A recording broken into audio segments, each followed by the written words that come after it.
Well, well, well. We find ourselves here yet again. Oh, dude, we have not recorded in this studio in a long time, man. I had to knock the cobwebs off some shit around here. Dude, we've been up to some shit, man. We're expanding out there, man. We're taking the Coon Army to a whole nother That's level. right. The tentacles are shooting all over the place this time. Really is, man. We got ties in Tyler, Texas, Shreveport, Louisiana. We're about to build some stuff. We'll talk about it later. A little bit of things in Oklahoma going on. Got some shit in Austin, Texas. Like, we just taking over a whole area, man. That's right. It's pretty fucking cool, honestly, dude. I'm excited about it, man. But yeah, dude, coming back into our studio here where we started. Where it all started, yeah. Yeah, it was a weird feeling, man. Because I've been floating out there on an island out in Louisiana. Dude, so many people have asked me, they've been like, hey, where's that other guy? I'd be like, isn't there someone else? And I was like, no, he's still involved in the picture. That's why I was messaging you, because for those of you who don't know, Moses and I are geographically separated about 2 to 3 hours away. And so I messaged him. I was like, dude, we got to do another episode together. Like, because people were starting to wonder if you're even alive, you know, and so. It's like, still locked in the studio, man. Oh, fuck, I left him in there. Like, got the key. But yeah, no, very much alive and well, although we did go on our own little pass for a little while. Our own little vision quest. Yeah, we'll get there. We'll get there in a minute. Let them stay tuned, because you went on a nice vacation. I did. I went on a vacation, too. Not so nice. Not as nice. But we'll get there. But yeah, man, no, it's good to see you, man. It's good to be back in here and stuff. And then I'm going to be coming back through here, so we'll be doing more episodes in here where it's just mano-y-mano, you know what I mean? Oh, yeah. So, but it's cool, man. I got to get away from those river rats and Shreveport for a little while. Yeah. It's kind of cool, like, living in the Arklatex region, right? Now I get to hear about all this beef. Apparently there's, like, huge beef between, like, northern Louisiana and, like, Arkansas. Oh, really? Yeah, like, people in northern Louisiana, like, where I'm at, they're just like, we are not from Arkansas. They fuck their cousins up there. Like, they're just all a bunch of hicks and cousin fuckers, according to the people in Louisiana. And then, like, Louisiana, I'm like, dude, I can barely understand anything. Like, what are you guys talking shit for? Like, you got your own problems. Yeah. Oh, yeah. Well, witness to my first shooting literally last night as of the filming of this. Hey. So we'll get on. Yeah, there's a lot of things I got to catch up on, man. We got to get you in. It moves fast out there in the 9th most dangerous city in America. That's a true fact, by the way. So, but no, dude, I like it, man. So for the people that have been following the show and paying attention to what we've been doing, we were going to build and expand into our show, and we were going to open up another studio, and we basically had two choices. It was Austin or it was Shreveport. And, you know me, I do stand-up comedy. I'm really tied into the comedy scene.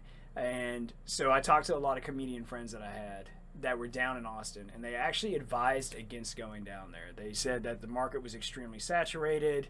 Not a good place to start comedy. Not a good place to even do it unless you're already a professional and essentially get invited down there. Yeah, what they said made sense. Yeah. And you looked at, like, population density, you're looking at, roughly 1 million people for Austin, but there's probably 4,000 comedians, and they all have podcasts. And they're all active, like, yes. Yeah. So, and versus you go to Shreveport, and there's, like, I would say ballpark it probably 3 dozen active comedians in there, And as far as I can tell, we might be the only podcast in the game in that realm, baby. Woo! That's right. So they got a good comedy scene out in Shreveport, man. So I've been getting on stage a shit ton. Yeah, you've been doing shows every fucking week. Yeah, man. Like, just really getting. I'm actually starting to get pretty decent at it. So I do. There is an element of truth to the more you practice, the more you repeat it, the better. How do we find your content?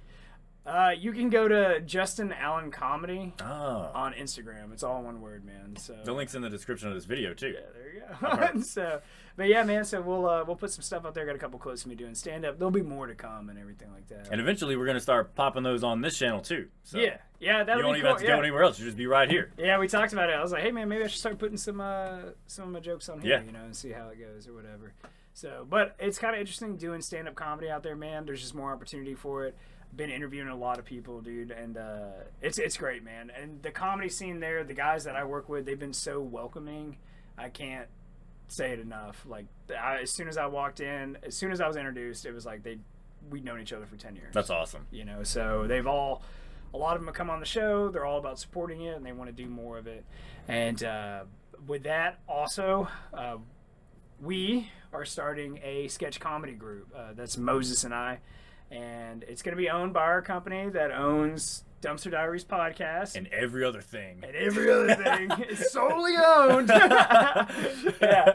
So we're starting a sketch comedy group. The scripts are being written right now. They're being finalized. And then we're going to film all summer. And we're hoping the beginning of the fall, end of the summer, beginning of the fall, we'll actually release the videos. And now I cannot say this enough. It is not your TikTok, Instagram, Reels, Shorts. It's high quality stuff. Yeah, it's actually longer, thought out. Actually tells a little bit of a story and not just 10 seconds of bullshit. Yeah. So each episode, there's going to be 10 episodes. Each one's 5 to 10 minutes long. So we're going to have that professional film crew. I got about a total of 12 actors, actresses. And the only catch-22, the only requirement to be an actor or an actress is you have to be a stand-up comedian. So everyone that you will see on film is actually some of the funniest people in that region of Louisiana. And to do you one even better, our friend PJ Doler, comedian from Tyler, Texas, who works at a Rose City Comedy Club all the time, hilarious by the way. Yeah, he's awesome. Him, Jason McAdams, and Michael Morgan, all comedians, they're starting a sketch comedy group. And PJ told me, I believe the name is Addictive Nonsense. And so we're going to start cross-collaborating. And with that, covers a large geographical region for that. And it will be professional quality stuff that you can actually really get into and everything. So there is a wave of sketch comedy that's happening. And I think we might be the tip of the spear on it, man. That's I don't want to call it too early, but... Could be the beginning of something fucking awesome. Could be, man. And it's going to be great, man. But there's nothing like telling a room full of comedians they ain't getting shit. Yeah, literally be like... they're like, yeah, so is it a paid gig? And be like, well, we're a little short in the till on that one. Yeah, like, no. I was like, look, and they were all cool. No one had a problem with it. Yeah. You know? But like they were all cool, man. And so that's been really cool, man. So doing the stand up, getting the sketch going, interviewing people, getting integrated, and then the next phase is we will open another studio in Austin, Texas. And so we will have this express highway from Austin to Shreveport and everything in between that we cover. And that includes Dallas and Houston flanking our lefts and right accordingly. So if you've got a cool story, let us know. Get on the show. Yeah, because at that point, if you're in pretty much, if you go from Austin and just go right, we're at any given point going to be, less than 2 hours from here? Yeah. So we can talk to anybody at that point. And we also have some really cool interviews because, I just got out there and been talking to a lot of comedians, but we have some, I don't want to say who and what exactly, but we have some really interesting people coming out that are not comedians. So that'll be really cool. But Shreveport, man, that's a hell of a city. The rumors are true. The rumors are true. It's like on The Lion King when Simba asks his dad, Mufasa, or like when Mufasa's telling Simba, like, everything the light touches is yours. Yeah. Right? And then there's like that dark spot, and Simba goes, well, what about that, Dad? And he was like, you must never go there. That's Shreveport. No, it's a great city. It gets a bad rap. It's not nearly as dangerous. I literally witnessed a shooting last night. It's not that dangerous. It's not nearly as dangerous as most people would think. It has dangerous areas, obviously, like anywhere is going to have. Yeah, big city. Don't go to that area. But for the most part, man, it's got a lot of great culture, a lot of music, a lot of food, all that good stuff, man. A good comedy scene. They're doing comedy shows now, like out of casinos and shit. Damn, that's cool. Yeah, man. And they got like regular showcases. And then my buddy who owns and operates Don't Take This Serious Comedy. It's a production company similar to what Small Price Productions does, the guys that we worked with in the past. And he'll put on shows all the time, man. He'll do from like open mics to like comedians, people who even want to be comedians, try it out, or seasoned comedians work out stuff, and then he'll go on and he'll have bigger showcases, and then he'll have sometimes like theater shows and stuff like that. So he really does a lot out there, man. So that's a shout out to Chris Luker, man. That's a great dude, man. Without that guy, we wouldn't have any of our connections in Shreveport. So that was really cool. I'm trying to get him on the show. He's just a very, very busy guy, man. Oh, yeah. Understandable. I mean, he's doing all that shit. He's doing that. Be like, come on, man. Just an hour now. Yeah, and he's got all his own personal stuff in his life. And I feel bad anytime I message him. I'm like, hey, man. I know you're busy. But great guy, man. And really funny comedians. If you can see any of those people that set foot into our studio and got on our show, man, they're good people, man. We don't just let at this point now, we just don't let anybody on. Yeah. And, you know, they're good. We got the right to choose now. We got the right to choose, man. We back on top. Especially, bro, once you get over 100 episodes, you know, you got like that. That's right. Just been cranking it out. I'm just walk around dressed like Mr. Peanut. So it's been cool, man. I've enjoyed it. But I don't know. Before we get on to any other stuff, man, I want to talk about my first shooting that I kind of witnessed in Shreveport. I say kind of because I didn't see the shooters, but I sure as fuck heard them. Like, yeah. Woo, baby. Yeah, drive it like it's hot. However, our homicide rates are going down. Hey, that's a plus. They're still shooting. They're still shooting, but they're just not aiming as good. Missing. Yeah. Yeah, it's like all the soldiers we sent to Vietnam. You know, they didn't really shoot to kill. They were like shooting at the trees and shit. Yeah. You know, I think it was something like, wasn't it like 70 or 80% of like soldiers shot like in the general direction, but shot to not kill? I mean, a lot of them were so high they were just kind of firing off anyway. Like, that sounds cool. We talked about it on one episode. Yeah. We pulled it up or whatever, but yeah. So I you know, obviously, you know, being single, staying single, and you know, intentionally, but I do date a lot, right? So when I say date, I don't mean I'm in a committed relationship or even looking for one. It's I just meet women and invite them out and then go have a good time, and maybe we become friends, maybe something will come out of it, whatever. Just normal, just dating, right? Yeah. Just seeing what's out there. Playing the field. Yeah. And and so and we went to a place in Shreveport off of, I won't even get into like where it's actually at, but it was in Shreveport, and they had a 90s cover band playing, so I got to listen to like Green Day, Three Doors Down, you name it. Hey, man. not a bad time. It was a I good like night. that shit, yeah. And bro, I got to tell you, bro, I took a video of that shit, and I sent it to a comedian buddy of mine. I was like, bro, music, because there were so many people there. I was like, in our last show, like we had like a low turnout. That the show that him and I were at, we had kind of a low turnout, and I was like, bro, music just fucking beats comedy. I was like, dude, so many people, and he was like, I know, dude, I know. Isn't that weird? It's I mean, weird, like, man. both things are entertaining as shit. I mean, I don't know. Yeah, dude. I guess well, the music, especially that music, has like the nostalgic hit to it, so people are gonna hear that, they're gonna want to come see that shit. That's what I think a lot of it was, man, because there was like a decent amount of people. Now, I will say this was kind of cool, man. It was all like people my age for the most part, so I would say like 30 to like 45, somewhere in there, right? And dude, they were all just, dude, it was like living in the 90s again. Fucking jamming out. Dude, they sold glow sticks and shit. Hell like, yeah. I was like, dude, it's closing time. I was going all right. Dude, and then they started playing Matchbox 20, and I was like, bro, I'm home. I'm about to lose my mind right now. I'm home. This is where I need to be. And then I remember having this thought. I wish during Y2K, like the year 2000 rolling around, I wish I would have turned 30 on that day. Like, I would have lived my entire 20s in the 90s. Yeah. That would have been the most gangster shit, dude. Dude, every year, like, or every decade, I feel like it would have been cool to be in the 80s. It would have been cool to be in the 70s. Like, there's a lot, man. I think 90s, of course, would have been fucking sweet, too. I don't know, man. The grunge rock era. Like, when the drugs were actually safe. Yeah, Relatively speaking. we got the tail end of that. Like after we grew up a little bit, that was when that shit just, you couldn't trust it anymore. Not now. They got fentanyl test strips all over the place. Like, yeah, man. So it was a good time, man. It was a good show, and then I'm completely sober now, entirely, like nothing at all, no alcohol, not even weed, nothing, and fuck, I don't even take Tylenol really, like, tell you the truth, and so the reason why I bring that up for this scenario specifically is because I witnessed it. Sober, yeah. You know, I was bone sober, right? And so my date and I, we go on this patio, And we're like talking or whatever, because the band plays for like 4 hours. Like, damn. So after like 2, I'm like, hey, you want to sit down for a little bit or whatever? Because I am fucking old, right? Yeah. And bones are getting sore. yeah, my knee was like starting to hurt. I was like, damn, dude. And they're playing like is it gonna rain soon or like what is this? playing some like Kryptonite by Three Doors Down. Like, if I go crazy, there won't you still call me Superman. I'm like taking a fucking knee while I'm doing it. But and so we sit outside, we're talking or whatever, chit-chatting or whatever. She's having her drink, and I'm drinking my non-alcoholic beer. And then I just hear one loud pop. And so at this venue we're at, right behind it is an apartment complex. Okay. So I hear one loud pop.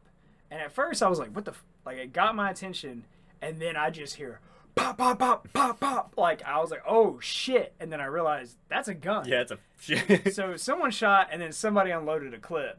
And then so we get down, all this stuff, because it is close. I would say it was probably within, like, 150 feet of us. Oh, shit. Like, it was around the corner, so we didn't see it. Close enough to be you were in danger. Yeah. And so we get down to shit and all that. And the first thing I start thinking of, I'm like, okay, that's gunshot. And I was like, that's multiple shots. And then I immediately go into mass shooter mode. Yeah. Dude, I felt like Jason Bourne for a second. Right? I really did. I was like, holy shit, dude. She even commented like later. She was like, you got some fast reflexes. I was like, thanks. I was in Iraq and I have a shit ton of PTSD. This ain't my first rodeo. You know? And so yeah. So anyway, a bunch of cops come swarming in or whatever, and then that's that. But so now you're officially a citizen because you've dude, I'm a Shreveport native. Yeah, that's dude. right. That's right. One of my old fucking river rats down there. You know what I mean? But yeah, dude, I'm a Shreve City native now, dude. I've been inducted. You've made it through your first gunfight. It's like the Hall of Fame down there. You gotta go. It's a rite of passage. That's what, because like, so my adrenaline was kind of pumping, and I wasn't really talking, because like after we stood up, we went inside, and she was like still talking. I think she could tell that I was just kind of like, yeah. And so, and then she just made the comment. She was like, well, it's just Shreveport. And I was just like, God. I don't know if she was trying to make a joke or if she was just giving me a fact. Yeah, like the fact that she's so calm about it, like. And then she kind of told me like where we were at. She wasn't necessarily a bad place, but that's where it started to bleed into. You weren't at a bad place, but the bad place was over there. It was about 150 feet that way, You could throw a rock at it. So, but one thing I did notice is because we were on the patio, so when the shots went off, all the black people immediately ran inside. Oh, they knew it was up. Yeah. White people, all the white people, and I'm just to paint an image with you, okay? Like, you're all looking girls, right? So it's a lot of white women, tattoos, piercings, stuff like that, crazy hair color, everything like that. A lot of Vans, sneakers. So they all pop up like prairie dogs, like trying to see what's going on. And all the brothers ran inside. And I'm like, and I go inside with them, and I start looking, and I'm like, this is why white people die in mass shootings all the time. Yeah, they're just standing looking around. They had no sense of self-preservation. They're like, oh, what's that loud noise? I'm like, they're pulling phones out like, oh, I wonder if I can get this on video. Yeah, we're going to go viral for the gram and catch one in the fucking head, So, I don't know. As far as I can tell, no one actually got shot. And from my understanding, it doesn't really make it on the news unless there's a body. So. Oh, yeah. Yeah. We got a lot of those so far this year, man. We had some tragic shit happen in the city, but... Yeah, I don't know, man. It's because we had one mass shooting a couple weeks ago, and dude, that shit is so fucking sad. Dude, I don't even know the whole story. I don't even know if we'll ever know, and it might be a while before they really release anything. Mm-hmm. But basically, dude and his wife kind of get into it. She's like, I want a divorce. They had 4 kids. So she goes to her sister-in-law's house, who also had 4 more kids or some shit. Or there was a lot of kids there.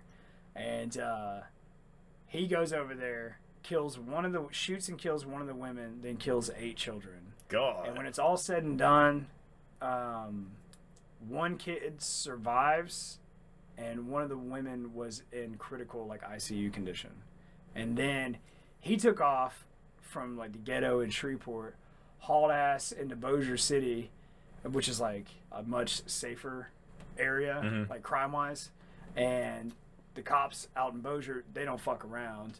So they ended up getting him, and they clipped his ass. They shot him and killed his ass, you know. So I was like, God damn. So then the whole city, I mean, it made national news, man. And like the whole city did like a whole mourning process. The mayor was all involved, and I don't know, man. It was just a sad fucking thing. So, man, that's crazy. People snap.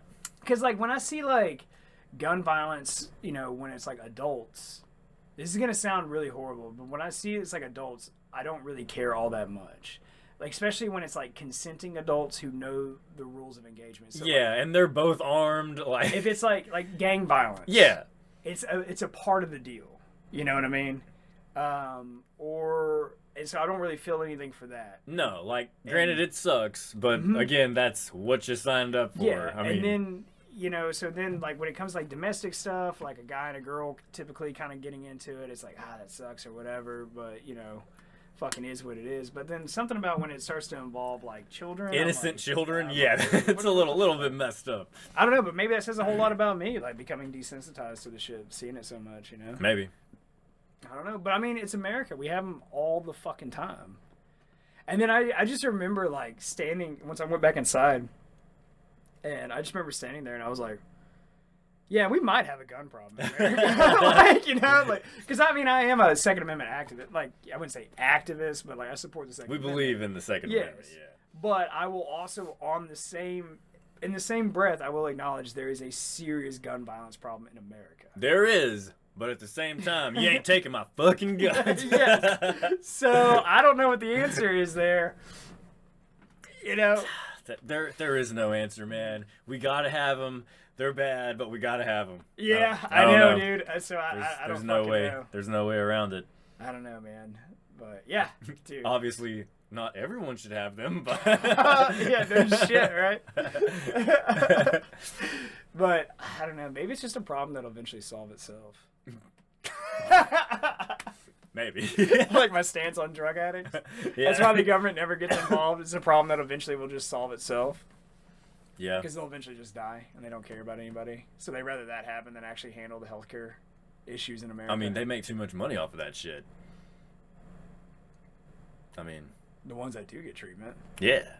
But for everyone and then everybody, like 10 that don't. Everybody getting prescribed shit. I don't know, man. It all boils down to money. It's all about the money. Follow the money. Follow the money. You're not wrong, bro. You're not wrong. So, but. Dude, yeah, dude. So it's been a cool time, man, out in Shreveport. We got a nice setup out there. There's a lot of stuff going on. There's just so much live like every night of the week you can find some sort of live entertainment there. Like it's super cool, man. I like the place. And I don't know. I mean, I lived there once before a long time ago. I'm happy to be back. Yeah, like over a decade, huh? Yeah. Yeah. And it's weird being back. How much has it changed? Like if driving around the old places you used to go, is it like grown up? Has it been fucking destroyed? Like how is it in comparison to that? Oh, that's interesting. You should bring it up. It's been expanding the radius. Okay. Like going outward. So like where I live, it used to come off of kind of like a little popular area, and then you would drive for like 10 minutes through just like grass. Not much. Like it would just be like just fields. Like there'd be nothing developed, right? But then now it's like a lot of apartment complexes. There's a Kroger. Okay. There's like shit like that. So gas just getting stations. more densely populated. So it's starting to expand outwards Gotcha. a little bit more. Not a lot of building upwards, you know, but because all that stuff is located more in the city center, and that's kind of always been there. But I will say this, downtown, man, there's a lot of places that are boarded up. Really? Yeah, a lot of places have gone out of business and shit, you know. So. Do you think that's just like it was their downtown area like foot traffic? Or is it? Because I know, like, some downtown areas, a lot of downtown areas do seem to be shutting down. When I lived here in 2013, I think it was 13, yeah. Their downtown was definitely more popular. Like, you could go on, like, a Saturday night, and there was a bunch of people walking around. And because it's really close to the casino district and stuff like that. And then they had, you know, strip club, Larry Flint's Hustler Club. They had a couple of nightclubs. They had several bars and stuff. And it was a good time, man. And then combined with restaurants, but a lot of those places have shut down. Yeah. And so that's kind of sad to see. I don't know. I'm sure the pandemic had a lot to do with that. True. Because it was Louisiana, and they didn't say "fuck you" like Texas did. Yeah. Because Texas, they played that shit for a couple of months, and then they were like, we're getting tired of this shit. This is like, fuck this shit. And then Trump took that Open mask the off. gates. Yeah. When Trump got COVID, and then he came out on the White House and took that mask off like a fucking god. Yeah. You know? He had the camera panning around him and shit. Go watch it. Like, literally, he's just like, and then he tells the American public there's nothing to be scared of, you know? I'm like, fuck, okay, whatever, you know? And he was like, I'm fine. I'm like, yeah, dude, because you literally probably have, like, the best doctors. Yeah, 100%. Any fucking thing that was going to potentially help, he got it. Yeah, dude. So, I don't know. Shreveport's cool, man. There's a lot of cool stuff. We got, the film project we're doing this summer, man. And then another thing to announce what I'm going to do is when that's done, a lot of these guys don't even know yet, we're actually going to rent out a theater, and then we're going to have a basically private screening of it. And so we're going to have everyone there as like a thank you for being a part of it. And cool part is I'm about to find out who actually watches the show out of all the people I know, because then they'll ask about it. True. But yeah, that'll be cool, man. And then it's kind of cool to like see, like when scouting locations and stuff, I'm starting to have to look into like permits and everything. Yeah. It's like, how can I, because I'm not going to give away anything, but there's a few scenes that involve, they're not real, but a gun, right? And you're in Shreveport. Come on. Yeah. There's something. Give the people what they want. There's something that's played into in that one, and so and it's like, okay, I want to film like say a shooting in like this public area, like a robbery or something like that. How do I do that? Like, I could just go film it and do it, but how long is that going to be before the cops show up and shoot me in the face? Not very long. Which I'm not even acting in a lot of it, so I'll just be behind a camera, So you have to get like signs, you have to like cordon off stuff, you have to get permits, and you have to give like a notice to like the police, and like it's a whole like, hey, thing. this is gonna happen. Yeah, like if you get a call, it's okay. Don't freak out. Yeah. So there's one area. After it's filmed, I'll tell you. I'll tell everyone what we're gonna do. So. Or just leave it at that. Yeah. Just leave it at that. Yeah. There was, as far as like rights and permission, there was some questionable stuff. But man, anyway. But the shit is funny, man. I like it a lot. It's going to be really cool. And then we're going to take it, and after it's done being filmed and it's done the private screening, we're going to release it on the channel here. Yep. So you guys will be able to share it and support it and all that stuff. And, then I'm going to do we're going to do some more stuff with it after that, but we'll see what comes out of that. Yeah. So send it to some other people. We'll see what happens. What happened was, is I went into the hood in the 9th most dangerous city in America. But it really, like, what's cool is, like, it pushes, it's sketch comedy, but it starts to bring back, like, the golden era of comedies. Where shit was actually funny? Yeah. Yeah. Like, it's unfair to compare yourself to the Chappelle Show, but I would like to be able to bring back kind of the Whitest Kid You Know or the Chappelle Show style to that. Yeah, that era, I mean, again, I don't know. If you ask me, that's my favorite. That's the era of comedy, man. It was so good. Yeah. Dude, so it's just a lot. I will say it is a headache, because then you go from like us being writers, and then you do the like directing, and then the casting, and then you start thinking about then there's so many extra people involved. Dude, there's a scene where there has to be someone who's had the shit kicked out of them, right? So there's makeup. I don't know how to do makeup and make it look good. Yeah. So like have to find, and luckily I know a makeup artist. Like I had to bring in a makeup artist to do this just for this one scene, you know. And then it's also, you don't film it. It makes sense now that you say it, but maybe I'm just a freaking idiot. But you don't film it from start to finish like you would watch it. You literally cut it up and you film. Like, you may be at one location and you may film 4 different scenes that fit into 3 different episodes. Yes. You know, and they may be like they're going to be at different points. So then you got to make sure the cast is like on board with it and everything like that, and everyone's not too confused. And then they got to bring in that type of energy of like, hey, I know we didn't film it yet, but this just happened, and we're here, now. And this has nothing to do with what you just did, but now we're here now. So when it gets down to like the filming side of it, that's where it's like, oh. And then like No, me, man, I just like over plan and over prepare and like overthink stuff. Yeah. And I'm like, oh shit, here we go. So I'm probably just gonna be an asshole for like. And then working with comedians, that does bring things to a different dimension as well. Like, because they love to talk. Yeah, that's what they do. But all the people that we're using and working with, man, they're all good people, man. They're not bad people at all. Like, they're not like the stories you hear of like, oh, they're narcissists or yeah, like oh god, I hate being around this dude. Like, nah, because I mean I make it when I talk to everybody. If I get one whiff of that, I'll just point to the door. Yeah, like we're not dealing with that. Yeah, you are not gonna affect the entirety of the crew just because you want to be a dick. And then I've been kind of hesitant on like who I talk to and like how I talk about it, because one thing that I have ran into before is when people start talking to me, they start to kind of talk about it like it's our idea. Yeah, yeah. Not like Moses and Justin, but like that, and then I'm like,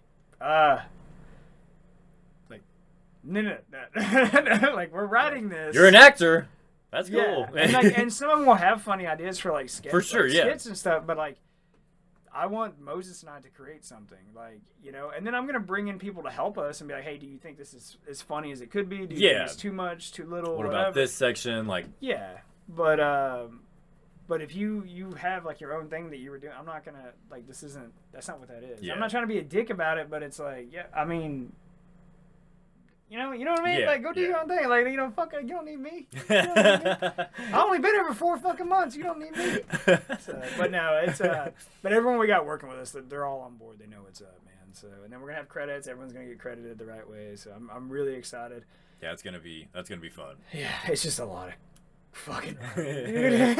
Like, yeah, dude. And if you look at it, 10 episodes, 5 to 10 minutes each, it's essentially, if you meet me in the middle between 50 minutes and 100, it's essentially a short film. Not like a short film, but like a movie's worth of content. A movie's worth of content. Yeah. Like a 90-minute run, basically. And then you're doing it in a summer. Yeah. And it actually makes it more difficult doing separate things, because if it was one combined all-inclusive film, it would go a little easier, like, because you would at least have everything would kind of make more sense, whereas if doing different things, it is going to be a little bit more hard to process. And then I went to go see Theo Vaughn's new movie, David Spade and Theo Vaughn's new movie, Bus Boys. Oh, yeah. And that gave me a little bit of inspiration. I was like, oh, cool. So you can go after something on your own and, like, do something. Now, granted, it's Theo Vaughn and David Spade. Like, no one knows who the fuck Justin Allen is. Yeah. So, and, like, you know, all 10 people are going to watch it. You know, like, woo, I'm glad I spent half a year of my life working on that. It like, never goes anywhere. Or, I don't know, it could blow the fuck up, you know? Could be. Either way. Shit. Volume 1 of a passion project, man. I will do like a little teaser. We do have a very diverse group of people working on it, which is what we need. We have. I'll leave it at that. Yeah. Which brings in a lot of humor. That a lot of possibilities of things that can be said and done. Is all I'm saying. Oh God, I'm gonna get canceled. You sure you want to put this on this YouTube channel? Or we just make another one. Just in case? Have to. I mean, come on. I know you know what's on this. Yeah, no shit. My favorite thing is like, so you know, when I meet, I don't know, it comes up like when I'm dating sometimes, like just in conversation. The podcast, or better yet, is when they already know about it. Yeah. And I'm like, oh shit. And then, dude, what have you seen? Bro, I had one that happened the other day. This nice lady I went out with. Okay. She very pretty. I was like, all right, here we go. Really cool. And then she was like, yeah, so I checked out your podcast. And in that moment, I felt like Matthew McConaughey in that movie Interstellar when he gets back to the ship, but like 20 years have passed. And so he has to watch all the videos of his kids growing up in like 2 minutes, right? Yeah. He's all crying and it's really dramatic and shit. And his kids basically accept that he's gone and has given up on him. And so I felt like that, but I watched, I don't know, what do you want to call it, 200 hours worth of shit we have, maybe more. At least, yeah. And just play in my head in a fraction of a second, and I was like, what did she see? And how out of context is that going to be? Yeah. And then also, what level of conversation are we going to have? And then she was just like, yeah, I think it was really good. It was really funny. And I was like, thanks. You'd be like, like I'm like, oh, which, and I don't press it too much. Like, which clip did you see specifically? You know. So and that's why I just gotta remind them. I'm like, it's comedy and satire. I was like, that's right. Comedy and satire. You gotta take a joke. It literally is what you gotta. I tell her, I was like, we'll have real conversations. Like we have guests on, like, and we resonate. Yeah, talk about real shit. Yeah, you know, like his episode will be out before this one. But, you know, I interviewed, he's a new comedian starting out, but Josh Terra. Mm-hmm. And really, I think title is like just great guy, Josh Terra or something like that. He's just a great dude. Now, he is a religious guy and he doesn't cuss. So the entire interview, I don't say a single cuss word. Yeah, and he only does clean comedy. And he only does clean comedy too. So that's really cool to see. But, and that's, I will stand by it, that's harder to write than blue comedy, which is for sure, man. Yeah. For sure. Yeah, it's harder to write. Especially if you have minds like we do. Like,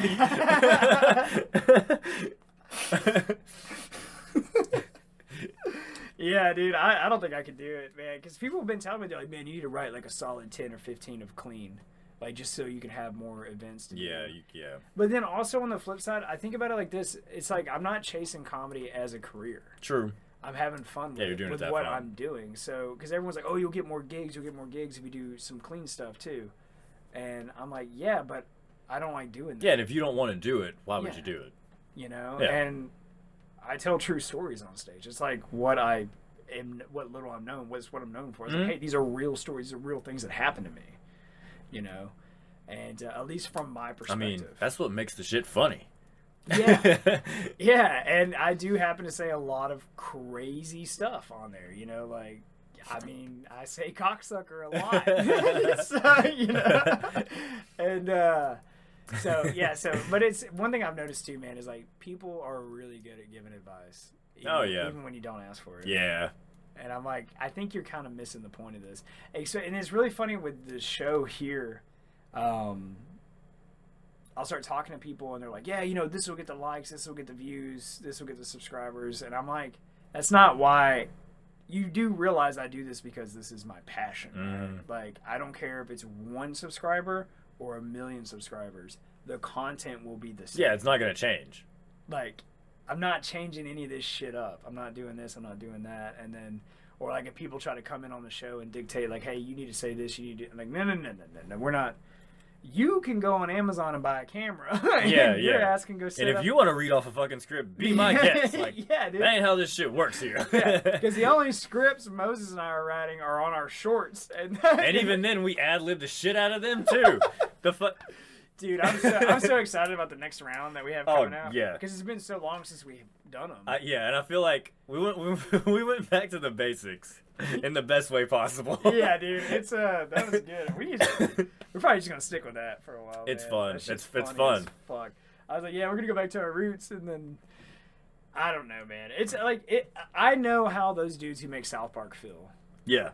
When we write those shorts, because that's how we are. Because we're literally behind a microphone, and then we're just. Because you guys don't see the cuts and edits, but like we are just laughing our asses off all the time. And it's so hard to say some of that crazy shit with a straight face. And then immediately after it's done, we burst out laughing. Yeah, dude. But yeah, man, I don't know. So it's good, man. I'm really optimistic about the future and everything like that. For sure. Really There's tons of big things on the horizon, man. Yeah, dude. So speaking of the shootings in Shreveport. Did you see Trump almost got assassinated again? Or there was an attempted assassination? Allegedly. Have you seen all that conspiracy bullshit too? No. Dude. All right, so all I know is that there was a shooter at some convention at a hotel. Ironically, it was the same hotel that Ronald Reagan was shot at. Did you really? know that? I didn't know that. Exact same hotel. Interesting. I'm like, dude, holy fuck, like... The conspiracy theories love that shit. Yeah, but yeah. So I guess the guy showed up, bum rushed through security, and then tried to shoot, but I don't think he got a single shot. I don't think he got a. I don't.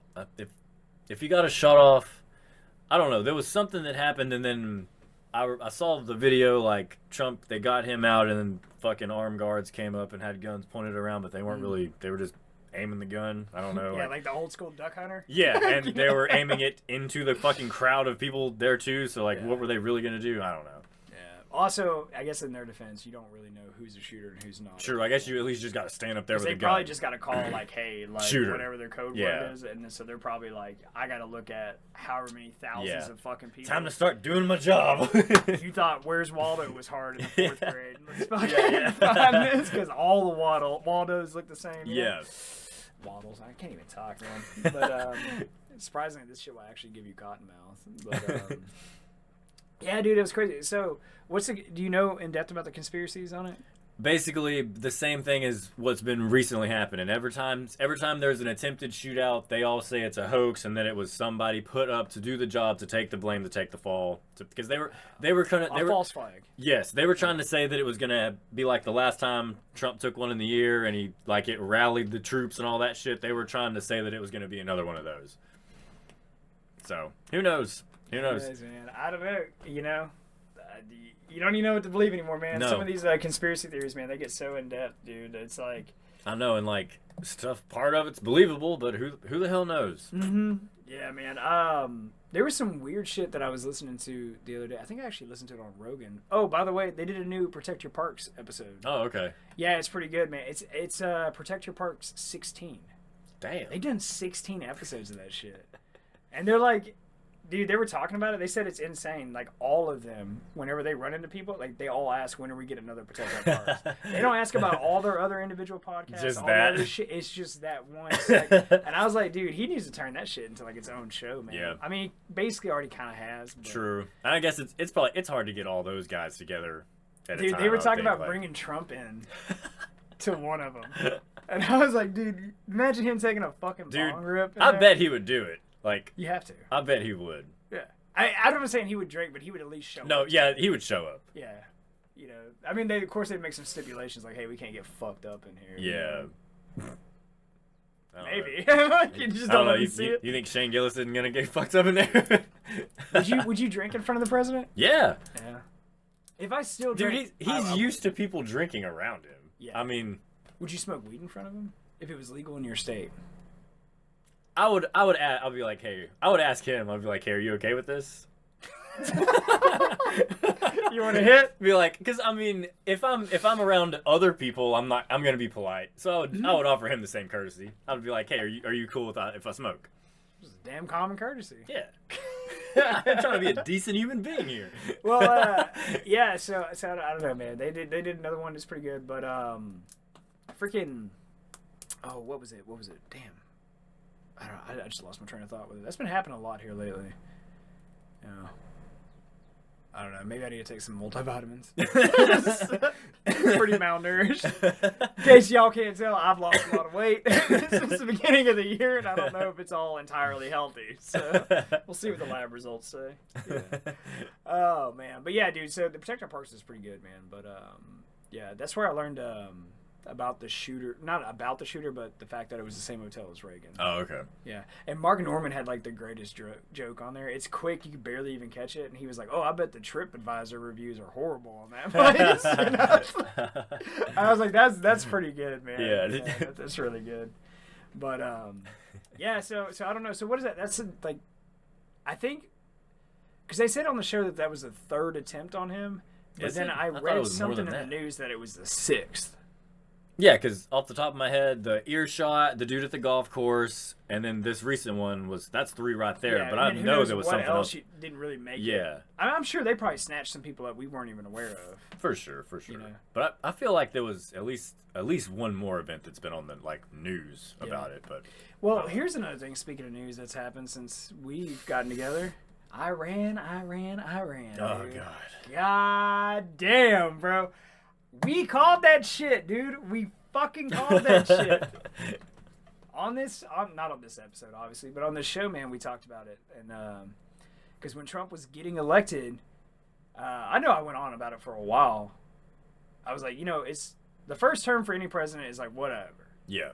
It's the second term you got to worry about. Because you got nothing to lose. All the crazy shit starts.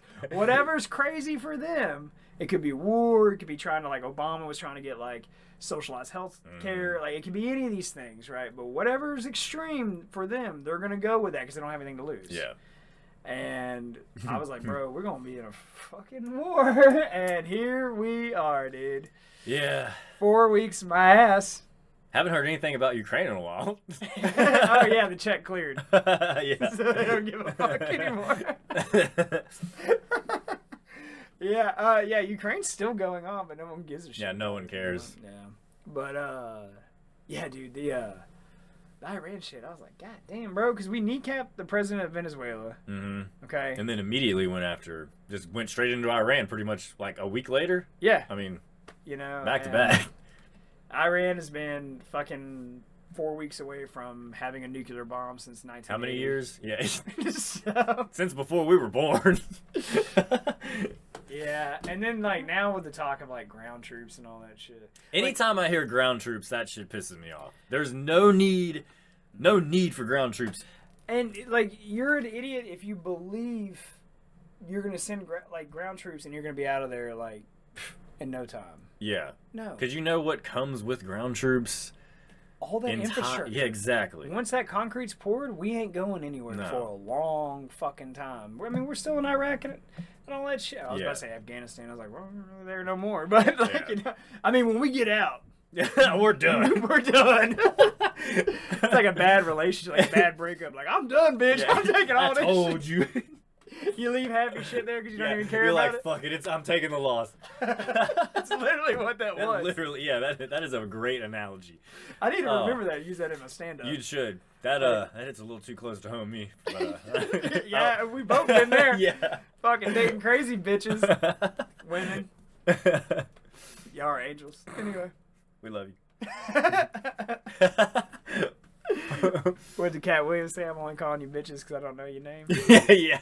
I let it slip on stage sometimes, and one thing I've noticed is that women actually don't like being called bitches, especially by someone with a microphone. Oh, yeah. I only use it as a joke. I'm not like... Unless you're rapping, it's not cool. I know, man. Gosh. Wish they could see my 23andMe results. Then they would know. They would know. They wouldn't have shit to say. I'm fucking 1.1 Congolese, dude. That's all you need. I'm black as shit.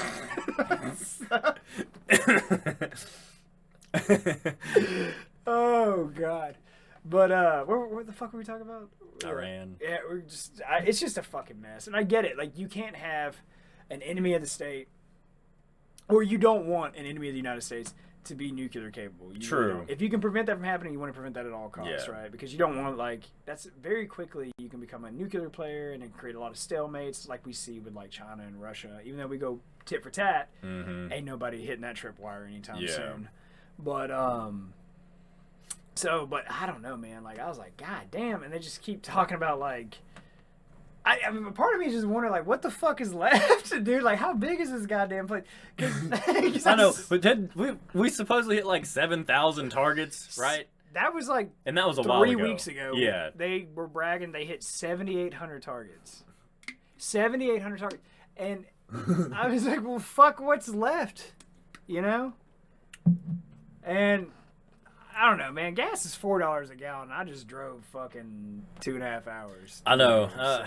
I'm tired of the war shit, man. Like, I'm fucking over it, man. I think our entire generation's tired of it because we've seen that basically our entire lives. And it's like, I was obviously how we pulled out of Afghanistan was fucking bullshit. But at least we were done. Yeah. And then like, we never get a break, man. We go straight into Ukraine bullshit, and then we go straight into this. Like, it just never ends. You know, and so now they're trying to, like, weasel their way out of, like, we don't technically need congressional approval because we haven't gone past 60 days because now we're in a ceasefire. Yeah, because they keep doing that until, like, give them a little reset. They're playing the system, man. Like, dude, look, either fucking obliterate them into nothing, or fucking be done with it, because I think the point's been fucking made. Yeah. You know? And then, but what gets me, dude, is, all right, if it really was just about nuclear bullshit, okay? If it really was that, just take that shit out and be done. And be like, okay, mission accomplished. Yeah, be like, anytime you fuck around with nuke shit, it's gone. We're coming back. Yeah. Do whatever else you want. Have all the conventional weapons you want, like every sovereign nation in the world has. But don't fuck with nuclear shit. I could get behind that. I could see that, right? Yeah, because at least that's a solid, that's a game plan. Yeah, like the initial strike they did where they hit, I think it was like the 3 facilities. Is that what it was when they took the bombers over and they just did it overnight? And they boom, boom, boom, hit them, and they were like, okay, these were underground facilities. We're done. I was like, I can get behind something like that. Cool. Yeah, that was, I mean. But, dog, like, this fucking dragged out bullshit. Yeah, just like, back and forth. Dude, what are we doing? And then it's like, you're burning so much fucking money. But this is what gets me about all of it. Like, take out the pros and cons of going to war, the morality of it, the do's and don'ts, all that shit. What gets me is it has become, to me, abundantly clear that the United States government has been turned out like Israel's bitch. Yeah. And that's why we're involved in this, because Iran was fucking with Israel. How about you let those motherfuckers handle their part of the world and leave us the fuck out of it? I know, they're right there. Yeah. They have capabilities. Like it's not like we're fucking helping out Somalia or some shithole third world. Like Israel is established. They have they have the means to defend themselves. And and they definitely would have more means if they quit kicking up shit with everyone around them. Yeah. Like stop. Like I get there's defending yourself, and I'm all for that. Because of course, I mean they are surrounded by people that don't like them. I'll give them that. They shoot at you first, take that motherfucker out, right? All day. But like when you start going on the offensive and then trying to like fucking dupe the United States for whatever reason, I'm not gonna go down that conspiracy realm.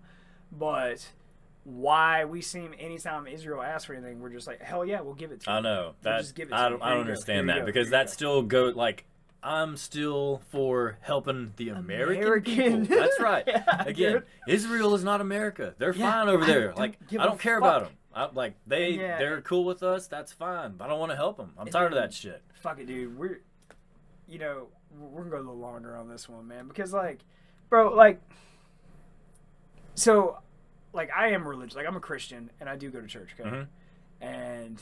You know, I try to make it to church every Sunday. I actually found like a really nice church out in Shreveport I like a lot. They're really cool, man. That's good. Yeah, really cool. They do a lot of community outreach and stuff. I don't tell like them. A church should? Like... Yeah, and they're like a small church. I mean, they probably maybe have 100 members in it. Okay. So, you know, I don't invite them to the comedy shows or ask them to like and subscribe. I don't have any moral conflict about what I do because it's all jokes. Yeah.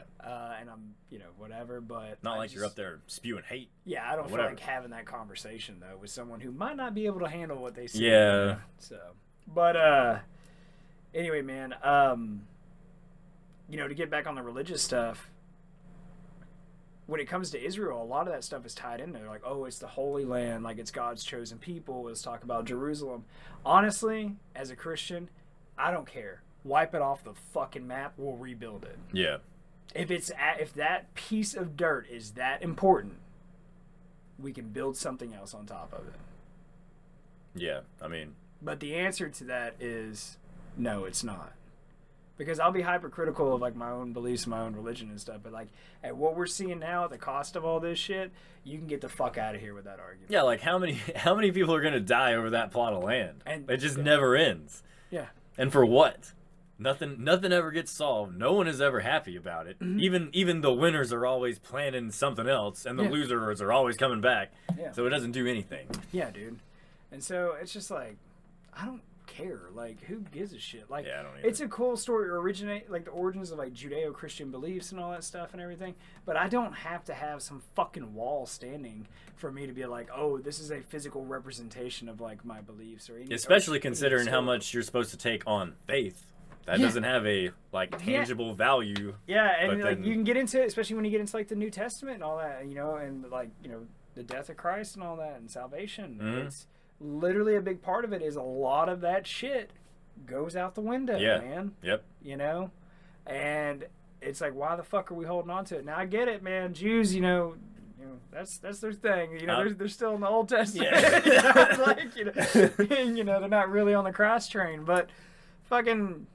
So I mean, I get why they would want to. I don't know. It's all very confusing, man, and it makes you sound like a bigot either way you argue it. It does, you know? But at the end of the day, man, it's like not our fucking. That's problem. What I'm saying. It's and over stop there. Antagonizing more shit. Stop dragging us into it.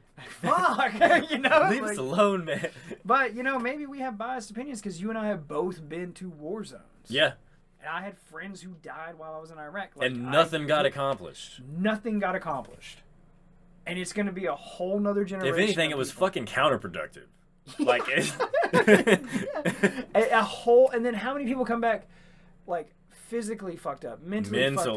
What rolls into, like, substance and alcohol abuse and all of this shit. Domestic, like, literally everything. Everything. Yeah. And it's an entire generation you did that to.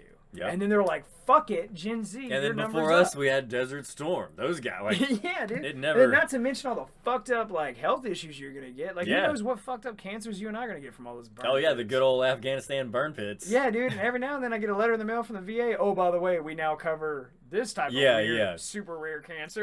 You know, and it's like, oh, emphysema, mesothelioma. Yeah. Fuck.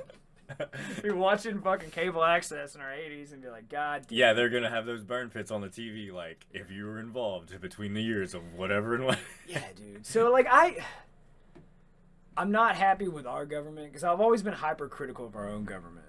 Of all governments, but especially my own. And then even, like, anyone I've ever voted for, I've always, like, held them to, like, a higher standard. Like, the last thing you want, they are supposed to be the leader of our country, so yeah, they need to be held to a standard. The last thing you want as any kind of politician is to find out I voted for you and meet me in person. Yeah. Because I'm about to tell you how much of a shitty job you're doing.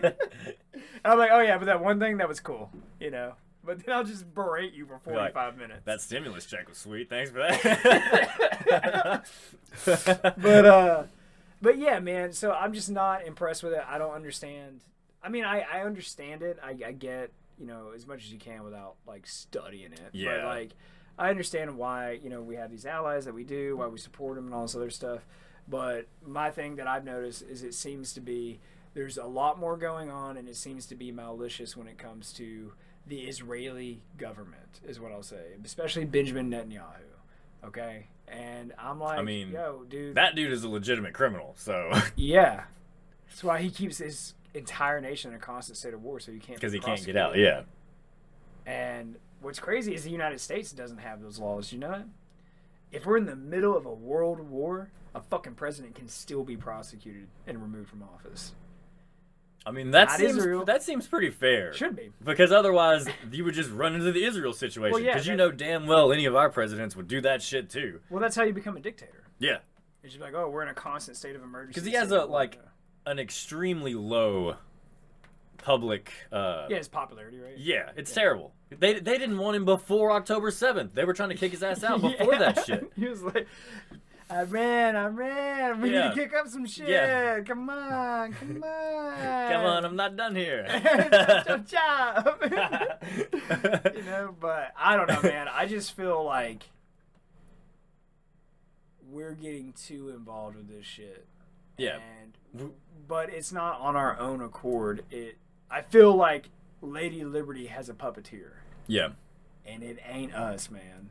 You know, no, we're just continually getting taken advantage of. And then it makes me ask questions like, how do you get that much control and influence over supposedly the strongest and greatest nation that's ever walked the face of this earth? Mm-hmm. And then when you start to look and figure out how long we've been ingrained with each other. Yeah. And then, like, with me too, but then, you know, I mean, fuck Iran. Like, fuck Sharia law. Like, I don't give a fuck. Yeah, I don't want none of that shit. Fucking crucify that motherfucker. But like, have fun. That would be an ironic way to take it out. Like, wouldn't that? Like, you know what I mean? But like, it's a horrible. But at this, I mean, that ain't our place to fuck with that shit. But it's also like, how much of a fucking threat are they really to us? They've been doing that shit forever. Just let them do it. Yeah. And then, if they get involved with us, blow them to Kingdom Come. Yes. But other than that, dude, let them ride. I think we need to invoke the kill one, scare 1,000 mentality. Yeah. Be like, hey, we ain't gonna fuck with your shit unless you violate some international laws like war crimes, genocide, shit like that. Of course, right? We'll step in, be the good guys, and be like, hey, y'all play fair. Like, we'll put them in timeout for a minute, and then be like, all right, round 2, ding, ding, ding. It'd be like celebrity deathmatch. Now I want a nice clean fight. Now let's get it on. You know? But yeah, man, you know. But be like, hey, like if you fucking fuck with us, we will literally eradicate you from the face of the earth. And take it even a step further and be like, we'll go total Roman with this shit. We will remove any trace of you ever existing on this planet. Salt their fucking land. So no one can even return. Yeah. We will put your entire people, the ones that manage to survive, will be in diaspora for fucking perpetuity, and they will never know a home. That would be an interesting way for the Iranian people to turn out, almost like the Jews. Yeah. If they got just not totally have displaced. A home for fucking thousands of years. They get passed around the countries that like, all right, we're sick of you, get out of here. Crucify their leader, and then they don't have a home for the next 2,000 years. You know? This shit took a dark turn. It did. But no, I just, because you know how we talk a lot about politics on the show. And again, it's like, but I want to make sure people know. Like, I mean, anyone who actually watches knows, but I want to make sure they fucking know. Like, hey, yo, dude, like, we'll call you on some shit. We don't give a fuck what side of the team you play on, man. And it's always like the average citizen is totally fucking fine, but it's the governments that are doing this shit. Yeah, it's the governments, and then there's like these weird outliers in society that are the extremists on. Yeah, I mean, every culture has their own extremist groups. Dude, because every single person I talk to, every single person, whether you want to say a liberal or a conservative.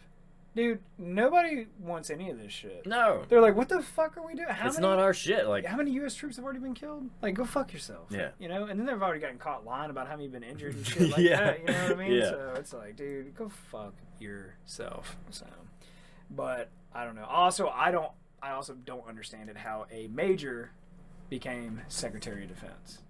Yeah. An 04. Those are a dime a dozen. Like, yeah.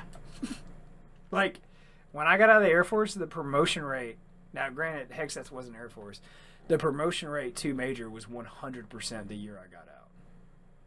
100% was the promotion rate. He got so out. The bar wasn't exactly high. Yeah. I would want someone who was like a 4-star general who'd been in the military for like 40 fucking years. I mean, normally that's who case. you get. Yeah, it's usually the case. I don't, so I don't know, dude. And then like, because there's no way there was not some fishy shit going on with that. And then I just get really, and I've said this since day one, since before Kash Patel got appointed. Remember all that shit I talked about Kash Patel getting appointed as director of FBI? I was like, that's the guy you got to watch out for. Oh fuck, dude, we got to pull that clip up and find that shit. It's that eye, man. What? It's that eye. His eye. You can't trust it. Because I warned about it, man. Because he'd worked in like the administration prior, like all this. Like I literally was like, hey, like this guy has done some sketchy shit. Like, oh fuck, I gotta find that. We gotta clip that out. That'd be a good one, man. To give us some more credibility to our show. Be like, see, we ain't just pulling it out our ass. Yeah. You know. But I just don't get good vibes off his ass at all. Like, well, no, I mean. Like when he came on, he went on Rogan and straight lied. And lied. Yeah. Lied his ass off. He did. He was like, there are no files. Yeah. Like, there's nothing there. And then literally like 2 weeks later, he's just like, all right. We got the files. We found him again. I look at that. Oh shit! That fucking bitch Pam Bondi had him. She had him. Fire her, and they just completely fire her ass. God, that woman looked like she aged a fucking decade. And that dude, I would not have wanted to been her, dude. Oh no. There's nothing she could do. No, I mean, you're screwed either do way. Do the right thing, tell the truth. You are a fucking attorney, and not only that, you're Attorney General of the United States. Might want to be honest. Yeah. But dude, you could see them like bullying her, and there was times where she tried to talk in the camera, and like the fucking president would like be like, "No, I got this," and then like straight up, like I was like, "Whoa, okay, that just fucking happened." You know what I mean? Like, shut up, girl, sit down, give me a snack. Not your turn. You got a Diet Coke around here somewhere?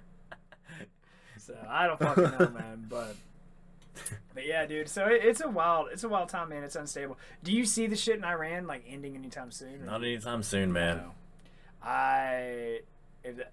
I'll tell you right now, man. If they put ground troops in there, we're gonna be there for at least 10 years. Yeah. The only way this is gonna end is if we just find somewhere else to go into war with, and then we'll just forget about it. But it's not really. It won't be over. We just won't hear about it. When it comes to like setting up a presence like that, they come in batches of 5-year plans.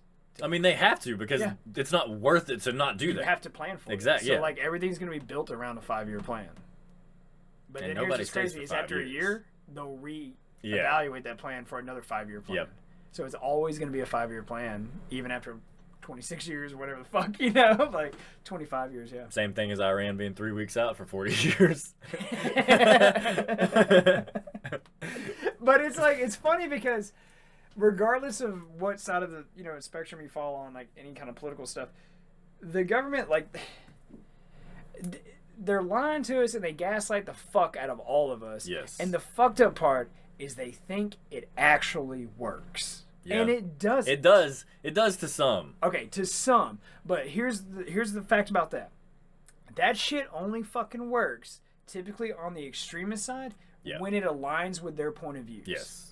Because when the government tries to do something that's the opposite of their point of views, then it becomes this major conspiracy theory, and that's how we get crazy fucking shooters and domestic T-words. Yeah.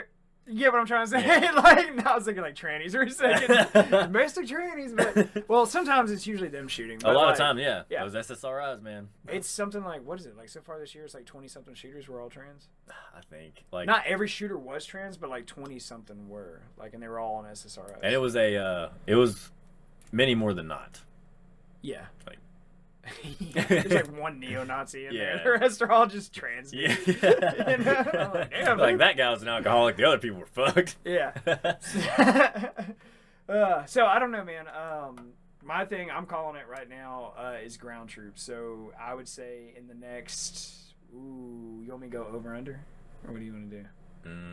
I would say. Okay, so we'll say we're roughly at day 60, even though this has a while before it comes out. I'll put us at 60 more days from here. So double the typical time allotted, right, before it has to go to Congress. So to put him at 120 days from when Iran started. If we are still involved and actively doing it, it'll go on for at least 5 more years. Mm-hmm. At least. Yeah. Probably closer to 10, but it'll be at least 5 more years. They'll say 5. Yeah. And Congress will bitch and moan, but they will approve it. Because we got to keep feeding that war machine. I'll even do you one better. If it makes it to day 120, 1 year from that day 120 mark, we'll have ground troops in the country.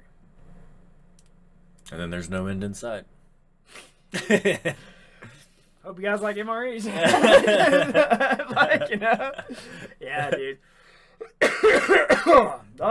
But yeah, dude, so I guess we can talk about our little vacations and then we'll get up out of here, right? Yeah. All right, cool. Let's start with yours. Yours is good. You want to end on a less upbeat note? Well, yeah. Well, it'd be awkward. Gonna rock, paper, scissors it? What do you want, man? Just tell me about your trip, man. All right. Because my shit's gonna be longer anyways. Yeah, true. So maybe not. It might be actually pretty simple. cut and dry.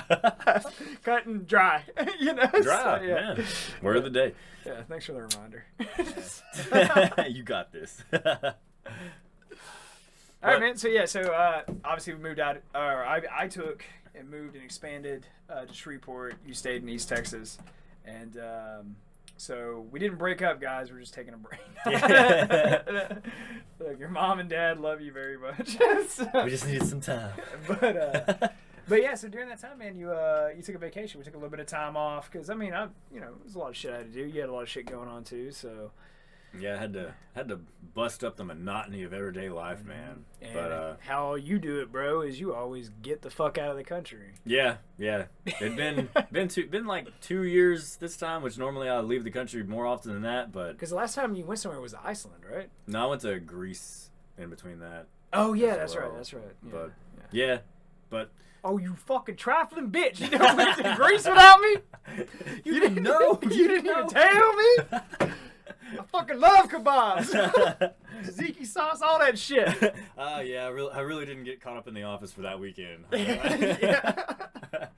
But yeah, went to France for a week. Rented a car, drove around, went to Tomorrowland in the Alps. How is Tomorrowland?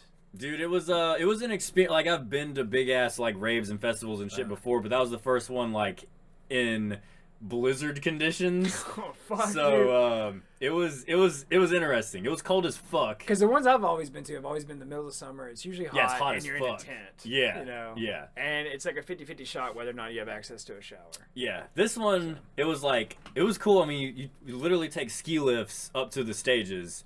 And then all day long, there was 2 stages on the mountain and then 2 stages down on the ground. So during the daytime, you're up on the mountain, you could snowboard, ski, do whatever you want to. I didn't. I'm old. I didn't want to get hurt, but I just walked. But went up there, partied, hung out. I mean, it was fucking awesome. And then during the nighttime, the ski lifts would close, and then everything happened back down at the end of the mountain. How many of you guys went? In my group of people, I went with 6 other people, which some people that were in active military currently, some people that I was in the military with them, and then some other co-workers from various job positions. Dude, I'll stand by this, bro. Out of all my travels, because you've been to, I don't even know now, it's over 50 countries. Yeah. I done lost track. And I've been to 28. That's a lot of ground between us, bro. Yeah. Like, it's almost like we kind of earn the right to have opinions about I know, we've at global least been, shit, yeah, you know? Yeah.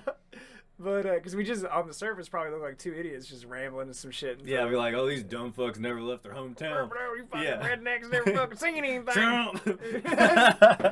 Get out of here, queer. Yeah. It's usually when I get called or something. It's got to be the button downs. So it always comes down to my shirt, what shirt I'm wearing. It's always like, oh, what's the way you wear button downs? I'm like, what? It's a button down shirt. Anyway, whatever. But I'll say this, man. In France, dude, like a French woman speaking English, obviously with a heavy French accent, dude, out of all the places I've been, out of all the shit I've seen, that's the one that literally will make my knees buckle. Really? If a girl, oh yeah, a French girl talking to me in English, fuck, dude, my heart will skip it. Like, fucking shit about to make my heart stop, bro. Like, for real. Like, I mean, it's happened a few times, and I've just been like, God. I can't even talk on the show now. I'm thinking Just about thinking it. about it. I'm like trying to go back. I'm like get on my phone off camera, like kind of looking, like, you know, how much does it cost? You're gonna need a one-way to Paris? Yeah, I don't need a return. Oh, fuck. Speaking of flights, so did you hear Spirit Airlines shut down completely? Yeah, dude. Like, I mean, I shouldn't laugh. No, dude, I'm pissed. I had tickets. They got canceled. I had tickets to go fly, and I got emailed today be like, due to unforeseen circumstances, Spirit Airlines has shut down completely. We have no customer service right now. All flights that were purchased are now canceled.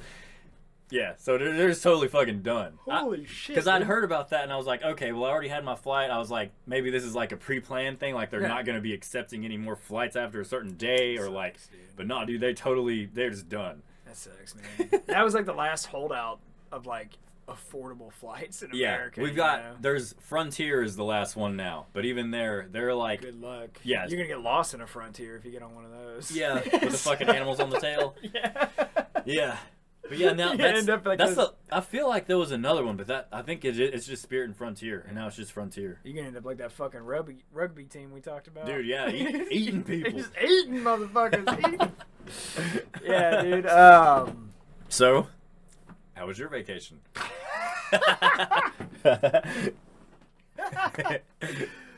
Oh, it was nice. Well, all right. So, glad you enjoyed France. I'm glad you had a good time. That was nice. You can see me like being hesitant to talk about it. All right. Fuck it. Here we go. So it's no secret. I've struggled with alcohol my entire adult life, basically. So, let's just say things got a little out of hand.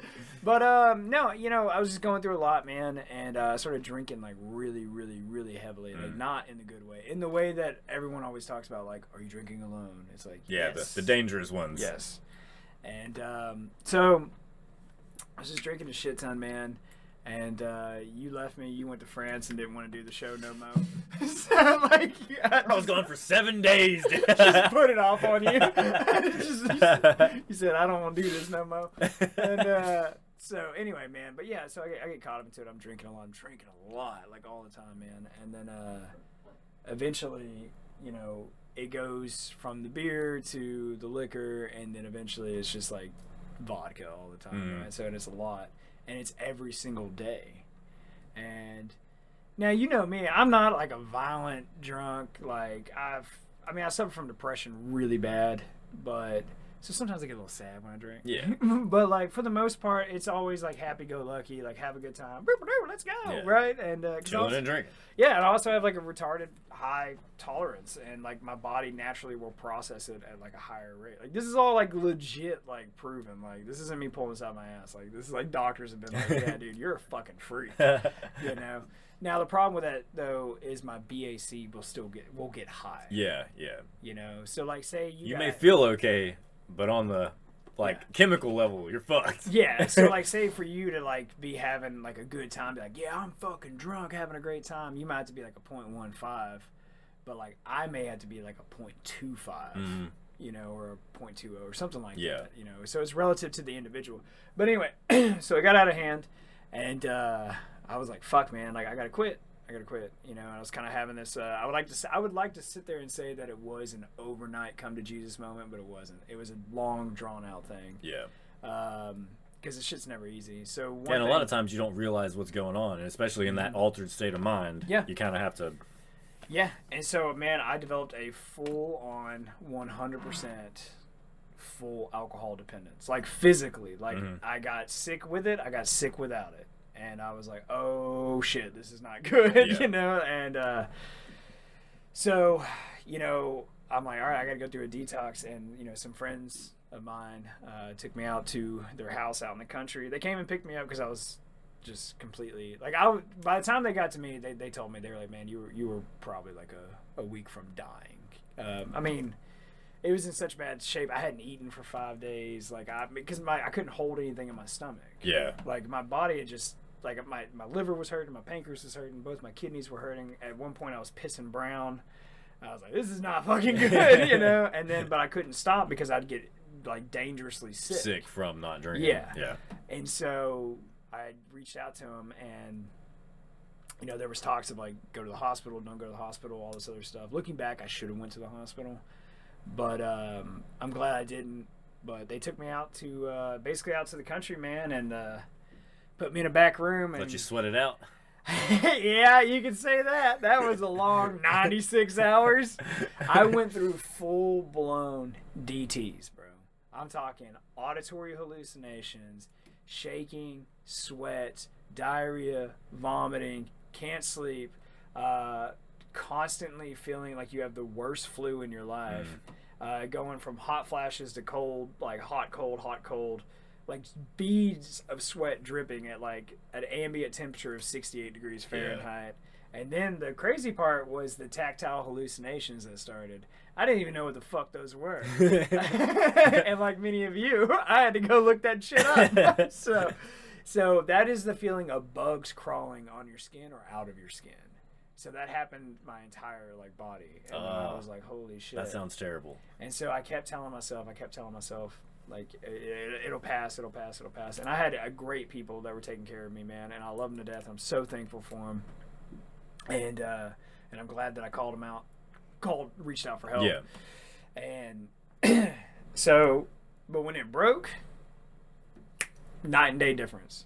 I woke up I was actually able to go to sleep, and I woke up and I felt like 70% back to where I was at. I was like, holy shit, man. And so it was a struggle. And then during this time, while I'm feeling like shit, you know, you're not in the right state of mind anyway. Like you're literally that crazy pretty much at that point. And so, but I'm like reflecting on my life and the things that I wish I would have done, things that, you know, wish I wouldn't have done. Like, what, you know, just, I mean, I had a lot of time because I'm in the middle of nowhere. I had no access. I could not leave. I didn't have a car there. I wasn't a prisoner, but I was a prisoner, you know? And so, and it was nice, man. It was nice to disconnect for, you know, about a week. And I don't know, like, it was cool. Like, no one was, I don't know. It wasn't like being stuck on Facebook streaming, and it wasn't, or like, you know, going doom scrolling and doing all that crap, and, you know, or like video games or excessive TV and stuff like that. Like, it was, you had to be in the moment. Yeah, you know. And so I kept a journal, and I was writing a lot, and which has always helped me because I always write, you know, whether it's for the show or for comedy or whatever projects I'm working on. So I got to get a lot of stuff out, man. And So I really got to step back and analyze it. And so since that basically was the beginning of the year, so since then I've been sober this entire time, man. And so when I got over the initial withdrawals, detox really, that's where the real work gets to start. Yeah. You know, you don't feel like you went through hell, but the real work gets to start. And it was terrifying. I'll focus on the detox stuff right now, and then we'll go on to what I've been up to since then. And it was terrifying because it sneaks up on you. Because while I knew I had a problem, you know, and everyone who has a drinking problem that actually has a drinking problem, they are very much aware of it. No one is a fool and thinks that's not the case. You can't not know. I mean, they may not be aware of how bad it is. Yeah. They may not want to admit it. Yeah. But, I mean, it could be like, oh, I just like to drink a six-pack every night or every other night or something like that. Or it could be like, oh, I just drink half a bottle of vodka, you know, every night or something like that. And some people, it's like, oh, I have to have 2 bottles of vodka a day. Or some people, it's like a bottle of wine a day. And some people, you know, they put days between it. And then maybe on the days they do it, they take it to a whole nother level, you know. So it's all relative to the individual. But if you have a drinking problem, whether you admit it to people or not, you're very much aware of it.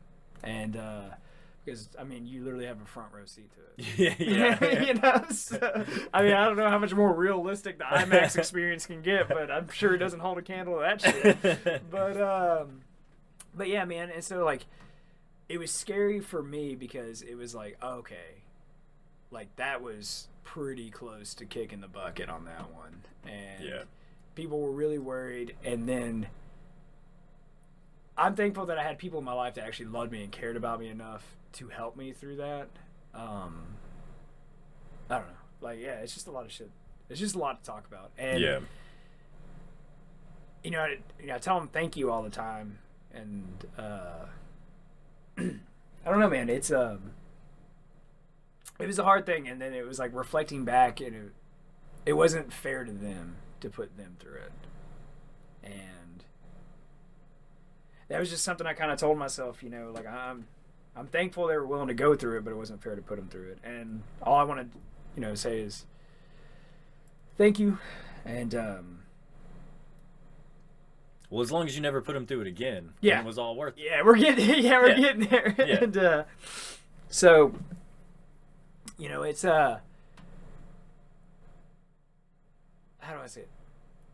I reached out for help. They were willing to help me, and that was the first time in my life that I really realized that sometimes you have to get help. Yeah. And it doesn't necessarily have to be a drug or an alcohol problem or anything like that. It could be anything. It's okay to ask for help. And honestly, it's sometimes people don't even think it's that big of a deal, as you may feel that it is, you know? And a lot of times, I think that is the case a lot of times. Yeah. Because it's hard to ask for help. It is. It is, because you don't want to feel like it's an ego thing. You don't want to feel like weak or like a burden to somebody else or something like that. Yep. And if anyone really loves you and cares about you, that's never going to be the case. You know. But it's hard to get that. And so I don't know, you know, and so I decided that I wanted to quit drinking for good and be done with it. And I guess it's I don't know. So I did. And so I get through the detox, say the thank yous and I love yous and a lot of tears and all that mess and everything. And then, I don't know, I started going to AA. I got a 12-step program. That, if you never tried that and you got a problem with anything in your life, give a 12-step program a try. And the cool thing is about the 12 steps, it only mentions alcohol one time. It applies to everything. Yeah. It can apply to literally anything in your life, you know. And it's good, man. I met some of the greatest people. And to be honest with you, I don't go through every day like struggling with alcohol anymore. Most of the times I don't even think about it. Yeah. I don't crave it at all because I came so close to the fucking 6 feet under that it put such a bad taste in my mouth that like I'm completely disgusted. It's the weirdest total transformation I've ever experienced in my life. That I'm just I don't even like being around like people really drinking. Like I don't mind what people do and if they enjoy themselves, but the smell of it, like I get it now why like some people just fucking don't want to be. Yeah, and maybe some people they had their own bad experience in whatever way that may be, whether it be through a significant other or whatever. But yeah, dude. So I go to a 12-step program pretty regularly. I've met. You would never. I mean, the whole part is you got to be anonymous in there. Right? Yeah. But you would be surprised who goes to those. You would be very surprised, and it's all walks of life. I mean, it's people that literally just have the clothes on their back, and then it's people that may various or may not professions be and lawyers or high-profile people you might see giving interviews in news articles and stuff, and people that you would never even think. Yeah, there's some people that have been in there that have, that's their first day sober. There's some people I've met that aren't even sober. They're just like sick and tired of it, man. And then there's some people in there. There's like one gentleman that I go to because there's a lot of people where I go. He's been sober for 40 years and he still comes. And what I like about it, and the reason why I go, is because alcohol is a real sneaky snake. Because you'll convince yourself you're okay with it. Yeah. And then it'll weasel its way back in. Because I've quit drinking on multiple And it's so occasions. publicly accepted. Yeah. Like, I mean, how many times have I quit drinking on the show? We've gone through this Yeah, cycle yeah. of like sobriety, not sober, not sober, not sober, not. And it was just this last time. I had so much stuff go on in my life between, family stuff. There was financial stuff. There was career moves. There was relationship issues. There was potential job opportunity. There was, you name it. It was every fucking stress. It was like a house of cards just came crashing down within a 72-hour period. Moses got to have a front seat and witness all that because he was like, "Are you okay, buddy?" Yeah. And I was like, "I don't know." Yeah, we had to have a couple of real conversations a time or two. Yeah, that like never have to happen. Yeah. It's like, all right, this might actually be a problem. But yeah, so I go, and this last time was just pushed it to the limit, really, and. Like the Eagles, man, take that shit to the limit. So getting done with it, and deciding, one, for myself that I was actually done with it.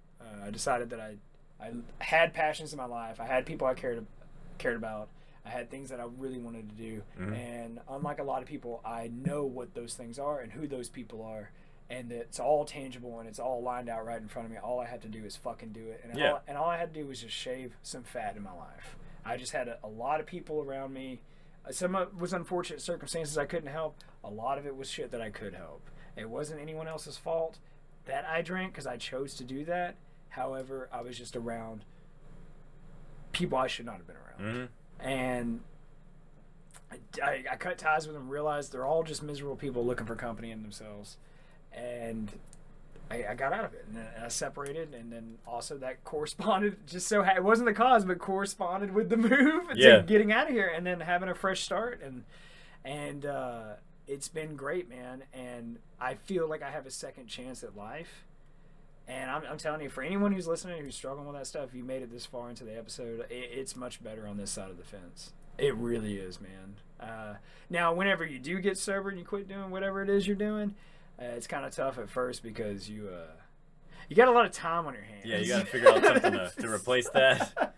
And I pretty much fried the last brain cell I had this last go around, and so I started reading again, and then I was like, Jesus, man, this has been a minute, But one group of people that are surprisingly very supportive about it, they give me, I keep saying you, but they give me no flack about not drinking. Comedians, because most comedians are between the ages of 30 and 45, and a lot of them have had a history or had someone close to them have had a history with either drugs or alcohol, and they do not make a deal out of it at all. Been there, done that kind of thing. Got the t-shirt, out of here, right? The ones that do make deals out of it and dig and pry and ask questions are you motherfuckers. It's a regular people, man.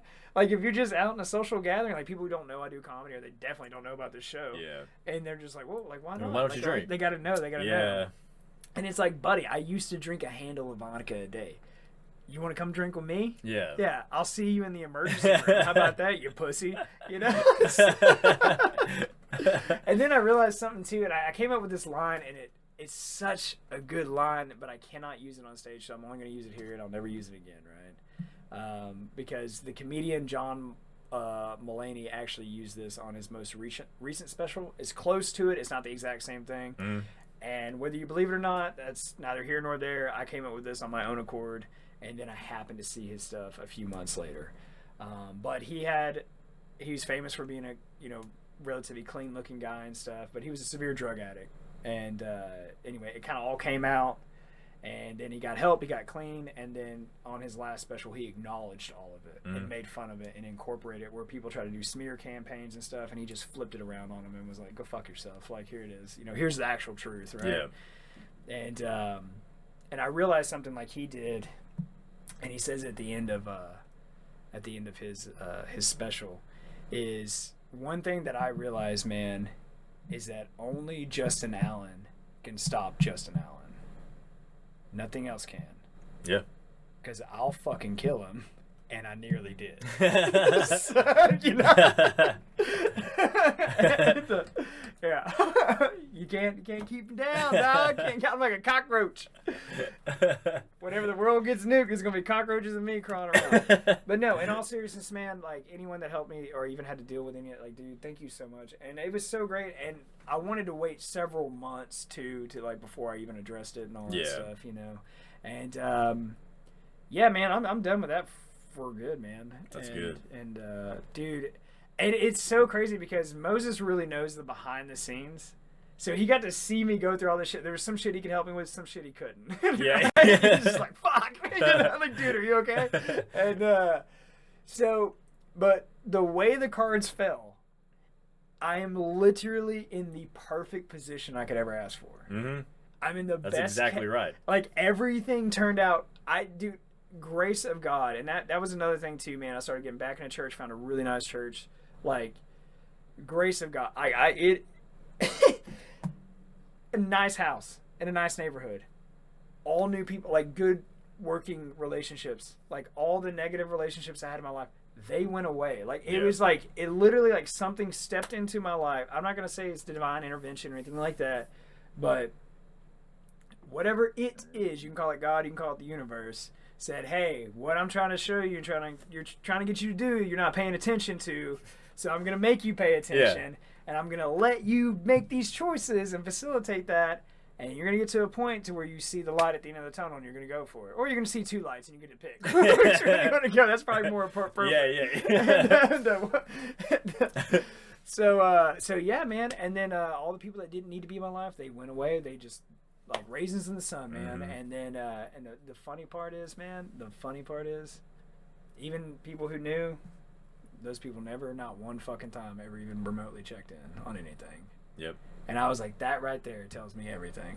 And so, I don't know, and it's just like a total, like 100% reset, like a whole new city, hours away. There's so much more opportunity. There's cool shit. And you would never guess that, 5 months ago, I was gripping the edge of my fucking bed going through DTs with a resting heart rate of 130 beats per minute with blood pressure that was like pushing like probably stroke level, where it's just like, oh, you're gonna fucking die, like, or you're about to have organ failure at some point or another, pissing blood, all that shit and stuff, throwing up, crying and shit, not sure if what I'm hearing is even happening.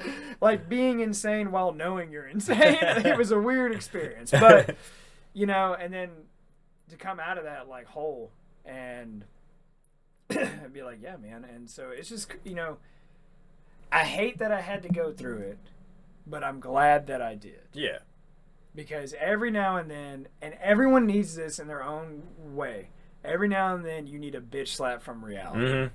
Everyone needs it, whether it's in a relationship or it's a substance use or a professional like career choice, whatever it may be. You got to be slapped by reality, and sometimes you got to take a step back and then kind of look at things and be like, oh shit, something's got to change. Something's got to change.